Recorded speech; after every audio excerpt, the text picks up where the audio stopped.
एक जोड़े की जांच हो और क्या वास्तविकता है उसकी मुझे पूरी रिपोर्ट चाहिए। कितनी हिम्मत कोई दिखा सकता है, और इस बार जिसने दिखाई है तो आप इस बात का यकीन रखें कि वो किसी भी बिल में छुपा होगा उसको खोज के निकालेंगे और ऐसी कार्रवाई होगी कि एक नाजीर बनेगी पूरे प्रदेश के लिए कि दोबारा कोई ऐसी हरकत करने के पहले 100 बार सोचे। सब रोक दी गई है, अभी किसी को कुछ नहीं मिलेगा।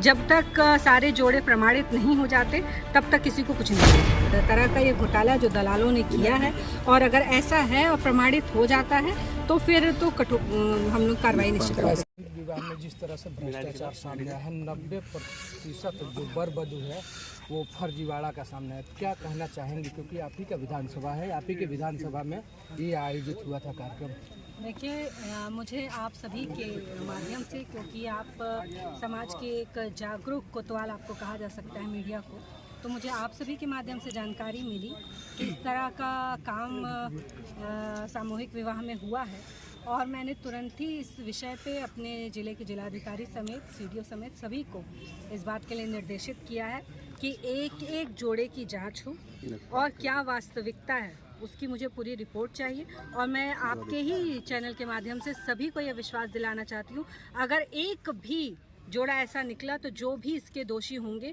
उनके ऊपर कठोरतम जो कार्रवाई आप समझ सकते होंगे वो कार्रवाई सुनिश्चित होगी। सहयोगी धनराशि जो दी जानी थी, क्या वो रोकी गई? सब रोक दी गई है, अभी किसी को कुछ नहीं मिलेगा। जब तक सारे जोड़े प्रमाणित नहीं हो जाते तब तक किसी को कुछ नहीं मिलने वाला। अभी तक जनपद में मुख्यमंत्री सामूहिक विवाह बहुत जगह आयोजित हो चुका है, पहला मामला ये सामने है मीडिया के माध्यम से।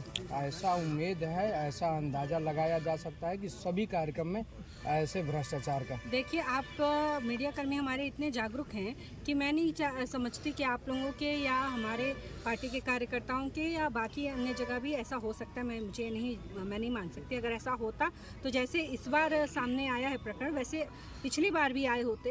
ये मुझे लगता है कि किसी न किसी तरह का ये घोटाला जो दलालों ने किया है, और अगर ऐसा है और प्रमाणित हो जाता है तो फिर तो हम लोग कार्रवाई निश्चित करेंगे। ऐसा लग रहा है कि मुख्यमंत्री के नाम के हनक भी अधिकारियों के, बलिया के अधिकारियों का नहीं है, क्योंकि उनकी योजनाओं को जिस तरह से बंदरबाट किया गया है। नहीं, देखिए, ये जो सामूहिक विवाह है, ये मैं कह सकती हूँ कि मुख्यमंत्री जी की अगर कोई बहुत प्रिय कोई योजना है तो यह योजना है। क्योंकि ये गरीबों से तुरंत जुड़ी हुई योजना है, बेटी से जुड़ी हुई योजना है। जिस तरह एक अमीर की बेटी की शादी हो, मुख्यमंत्री जी की मंशा है कि उसी तरह गरीब की भी बेटी की उसी धूमधाम के साथ शादी होनी चाहिए।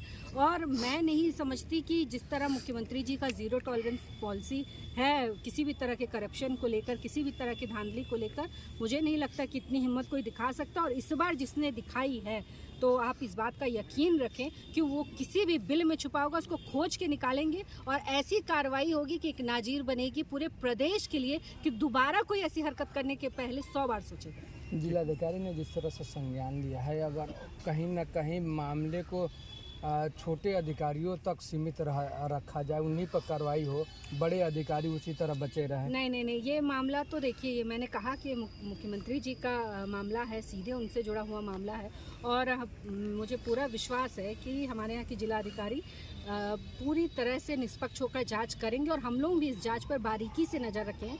मैंने भी कहा है कि जो भी रिपोर्ट्स आ रही हैं मैं भी इसके विषय में जानकारी चाहती हूँ। तो ऐसा नहीं है हम लोग की नज़र से कुछ बच के निकल जाएगा। अगर ऐसा कुछ होता है तो फिर हम लोग उस दोषी को पकड़ेंगे।